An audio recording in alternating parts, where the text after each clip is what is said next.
Period miss হওয়ার আগেই কিভাবে বুঝবো যে আমি গর্ভবতী? এই প্রশ্নটা অনেকেই করেন, বিশেষ করে যাদের মাসিক অনিয়মিত হয় তারা এটা জানতে চান। তো আমি আজকে 12টা শারীরিক পরিবর্তন বলে দিচ্ছি যা পিরিয়ড মিস হওয়ার আগেই কিছু ক্ষেত্রে গর্ভধারণের একদম প্রথম সপ্তাহ থেকেই অনেকে অনুভব করেন। চলুন শুরু করি। 1. যোনিপথ দিয়ে হালকা রক্তপাত। গর্ভধারণের 6 থেকে 12 দিনের মধ্যে সাধারণত এমনটা হয়। এটা কেন হয়, কিভাবে হয় সেটা একটু সহজ করে দেখাই। নারীদের কোমরের নিচে তলপেটের দিকে ওভারি বা ডিম্বাশয় নামের একটা জায়গায় ডিম্বাণু পরিপক্ক হয়।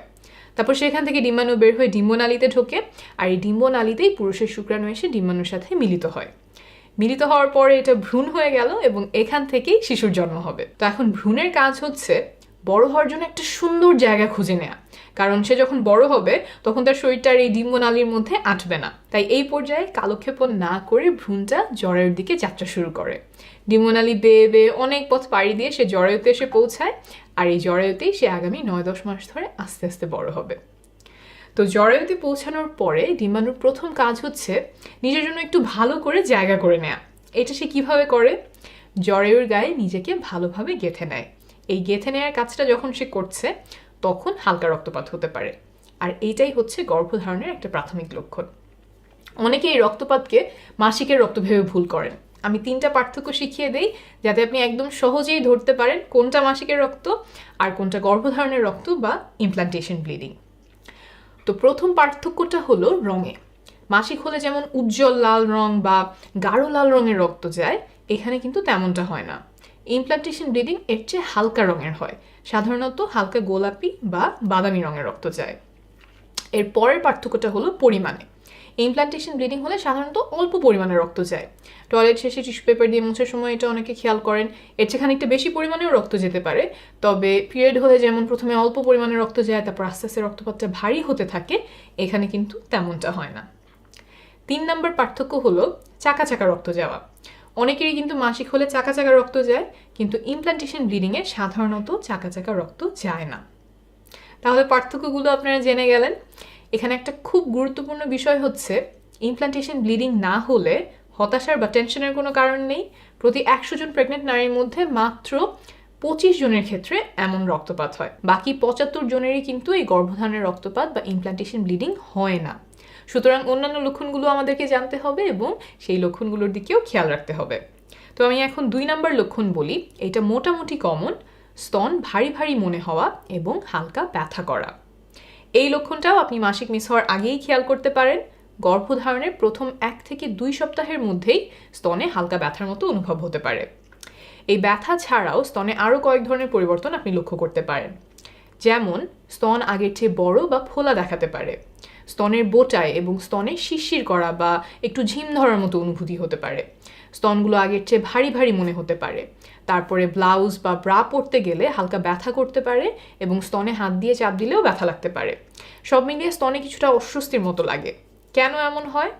গর্ভধারণ করলে শরীরে বিশেষ কিছু হরমোনের পরিমাণ বেড়ে যায়, যার কারণে স্তনে এই পরিবর্তনগুলো আসে। কি করলে স্তনে ব্যথা আর অস্বস্তি কমানো যায় সেটা নিয়ে এখানে আলোচনা করছি না। আমরা একটা প্রেগন্যান্সি অ্যাপ তৈরি করেছি, সেখানে স্তনে ব্যথা সহ গর্ভাবস্থার নানান শারীরিক অসুবিধার একদম সহজ ঘরোয়া সমাধান নিয়ে বিস্তারিত বলা আছে। আমি অ্যাপের লিঙ্ক কমেন্ট আর ডেসক্রিপশনে দিয়ে দিব। আচ্ছা, এখন তাহলে পরের লক্ষণে চলে আসি। পরের লক্ষণটা হলো ঘন ঘন প্রস্রাব হওয়া। গর্ভধারণ করার একদম পরপরই এই লক্ষণটা দেখা যেতে পারে। ঘন ঘন টয়লেটে যাওয়া লাগছে, বারবার করে প্রস্রাব পাচ্ছে, এমন হতে পারে। কেন এমন হয়? গর্ভাবস্থার বিশেষ হরমোনের প্রভাবে নারীদের তলপেটে রক্ত চলাচল বেড়ে যায়, কিডনিতে রক্ত চলাচল বেড়ে যায়, ফলে ঘন ঘন প্রস্রাবের চাপ আসে। কিন্তু যদি এই ঘন ঘন প্রস্রাবের চাপের সাথে ব্যথা হয়, প্রস্রাবের রাস্তায় জ্বালা পোড়া করে, তাহলে অবশ্যই ডাক্তার দেখাতে হবে, কারণ এটা প্রস্রাবের রাস্তায় কোনো ইনফেকশনের কারণে হতে পারে। এখন তাহলে এর পরের লক্ষণে চলে আসি। 4, পেটে অস্বস্তি বা পেট ফাঁপা হয়েছে এমন মনে হওয়া। গর্ভাবস্থার একদম শুরুতে যে হরমোনের পরিবর্তনগুলো আসে সেগুলোর কারণে আপনার পেটটা ফোলা ফোলা বা ফাঁপা মনে হতে পারে। অনেকে বলেন যে মনে হয় পেটে একটু গ্যাস জমে আছে। কোমরের দিকে কাপড় চোপড় আগের চেয়ে একটু টাইট লাগতে পারে। জরায়ুটা এখনও খুব ছোট, তেমন বড় হয়নি, কিন্তু পেট ফাঁপা লাগার কারণে অনেকেই এমনটা খেয়াল করেন। 5, মুড সুইং। গর্ভাবস্থার প্রথম দিকে আপনার মন মেজাজ অন্যরকম হয়ে যেতে পারে। এই ভালো লাগে, আবার এই খারাপ লাগে, কান্না পায়, যেন মুহূর্তের মধ্যেই মনের রং বদলে যাচ্ছে। প্রেগন্যান্সির হরমোনের পরিবর্তনের কারণে অনেকেরই মন মেজাজে এমন পরিবর্তন দেখা যায়। 6. বমি বমি ভাব ও বমি। আগে ধারণা করা হতো বমি ভাব আর বমির এই লক্ষণটা কিছুটা দেরিতে আসে, কিন্তু 2021 সালে প্রকাশিত ইউনিভার্সিটি অফ ওয়ার্কের করা একটা গবেষণায় দেখা যায় যে এই লক্ষণটা গর্ভধারণের একদম শুরুর দিকেই দেখা দিতে পারে। ডিম্বাণু ফুটে বের হওয়ার 8 দিনের মাথাতেই কারো কারো এই লক্ষণটা দেখা দেয়। যাদের ওজন বেশি তাদের ক্ষেত্রে লক্ষণটা আগে আগে দেখা দেয়, আবার যাদের বয়স বেশি তাদের ক্ষেত্রে একটু দেরিতে প্রকাশ পায়। যেমন 21 বছরের কারোর জন্য 14তম দিনে এই বমি ভাব বমি দেখা দিতে পারে, কিন্তু যার বয়স 33 সে যখন প্রেগনেন্ট হয় তখন সেটা আরেকটু দেরিতে, যেমন 18তম দিনে এই বমি ভাব বমি হওয়ার লক্ষণটা প্রকাশ পেতে পারে। 7. স্বাভাবিকের চেয়ে বেশি ক্লান্তি। এইটা মাসিক মিস হওয়ার আগেই গর্ভধারণের একদম 1 সপ্তাহের মধ্যেই আপনি খেয়াল করতে পারেন। যে কাজগুলো করতে হয়তো আপনার আগে একেবারেই গায়ে লাগতো না, সেগুলো করতে গেলে এখন বেশ পরিশ্রম মনে হতে পারে। ঠিক কী কারণে এমন হয় সেটা এখনও বিজ্ঞান খুঁজে পায়নি, তবে প্রোজেস্টেরন নামের একটা হরমোনের কারণে এমনটা হতে পারে বলে ধারণা করা হয়। প্রথম 3 মাস পার হয়ে গেলে ক্লান্তি কিছুটা কমে আসে। গর্ভাবস্থার মাঝের 3 মাস অর্থাৎ 4 নম্বর থেকে 6 নম্বর মাসে সাধারণত গর্ভবতী মায়েরা আরেকটু বেশি এনার্জি পান, শেষের 3 মাসে ক্লান্তি আবার ফেরত আসে। 8. মুখের স্বাদ পাল্টে যাওয়া এবং অদ্ভুত স্বাদ পাওয়া। গর্ভাবস্থার প্রথম দিকে অনেকের মুখের স্বাদটা পাল্টে যায়। অনেকগুলো গবেষণায় দেখা গেছে যে গর্ভাবস্থায় স্বাদের 2 ধরনের পরিবর্তন খুব কমন। একটা হলো খাবারে আগের চেয়ে একটু বেশি লবণ দিলে স্বাদ লাগে, নোনতা খাবার বেশি ভালো লাগে। আবার অন্যদিকে তেতো খাবার যেমন উস্তা এইটা আগের চেয়ে কম পছন্দ হয়। আবার এই সময় কেউ কেউ মুখে একটা অদ্ভুত স্বাদ পান, কিছুটা ধাতব স্বাদের মতো। মুখের ভেতরে মনে হয় কেউ ধাতব কোনো মুদ্রা বা পয়সা রেখে দিয়েছে। তো এই পরিবর্তনগুলো আপনারা খেয়াল করতে পারেন। 9. প্রখর ঘ্রাণ শক্তি। গর্ভাবস্থার শুরুর দিকে ঘ্রাণ শক্তি আগের চেয়ে বেড়ে যেতে পারে। শুনতে এটা কিছুটা সুপার পাওয়ার মতো মনে হয়, কিন্তু অনেকের জন্যই এটা বেশ বিপত্তির কারণ।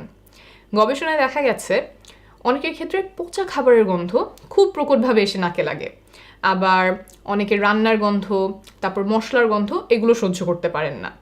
তখন তারা দেখা যায় যে রান্নার আশেপাশে থাকতে পারছেন না। যারা বাসায় নিয়মিত রান্না করেন অন্য কাউকে সেই দায়িত্বটা দিয়ে দিতে হয়। এমনকি পারফিউমের ঘ্রাণ বা ফুলের ঘ্রাণ, যেটা আমাদের সবসময় সাধারণত ভালো লাগে, সেগুলোও আগের চেয়ে বেশি তীব্র মনে হতে পারে। 10. খাবারে অরুচি।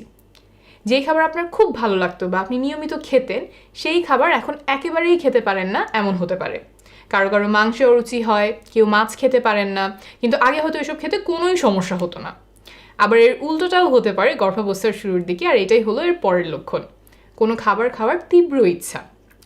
তো গর্ভাবস্থার শুরুর দিকে নির্দিষ্ট কোনো খাবার খেতে খুব ইচ্ছা করতে পারে, যেমন হঠাৎ করে মনে হতে পারে যে মিষ্টি কিছু খেতে ইচ্ছা করছে বা এখন টক কিছু খেতেই হবে।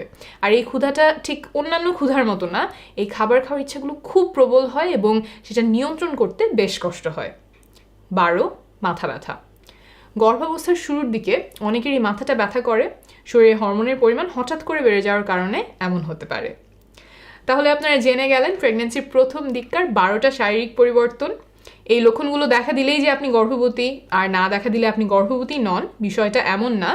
এখানে যে লক্ষণগুলো বললাম এগুলো কিন্তু প্রেগন্যান্সি ছাড়া আরও অনেক কারণে হতে পারে। নিশ্চিত হওয়ার জন্য প্রেগন্যান্সি টেস্ট করাতে হবে। কখন এই টেস্ট করাবেন সেটাও বলে দিই। যাদের মাসিক নিয়মিত তারা মাসিক মিস হওয়ার পরের দিনই প্রেগন্যান্সি টেস্ট করে ফেলতে পারবেন। যাদের মাসিক অনিয়মিত তারা সর্বশেষ মাসিক যেদিন শুরু হয়েছিল তারপর 36 দিন পার হলেই প্রেগন্যান্সি টেস্ট করে নেবেন। আর আপনার যদি ব্লিডিং হয় এবং আপনি নিশ্চিত হতে পারছেন না যে এটা কি মাসিকের রক্তপাত ছিল নাকি ইমপ্লান্টেশন ব্লিডিংয়ের রক্তপাত হলো, তাহলেও নিশ্চিত হওয়ার জন্য প্রেগন্যান্সি টেস্ট করে নেবেন। প্রেগন্যান্সি টেস্টটা করতে হেলাফেলা করবেন না, কারণ আপনি যদি গর্ভবতী হন তাহলে সাথে সাথেই কিছু ভিটামিন মিনারেল খাওয়া শুরু করা খুবই জরুরি, বিশেষ করে আয়রন এবং ফলিক অ্যাসিড। এগুলো খেলে ভিটামিন মিনারেলের অভাবে বাচ্চার জন্মগত ত্রুটি হওয়ার সম্ভাবনা অনেকখানি কমে যায়। আবার গর্ভবতী হলে কিছু খাবার খাওয়া একদম বাদ দিতে হবে যাতে করে বাচ্চার কোনো ক্ষতি না হয়, যেমন চা ও কফি।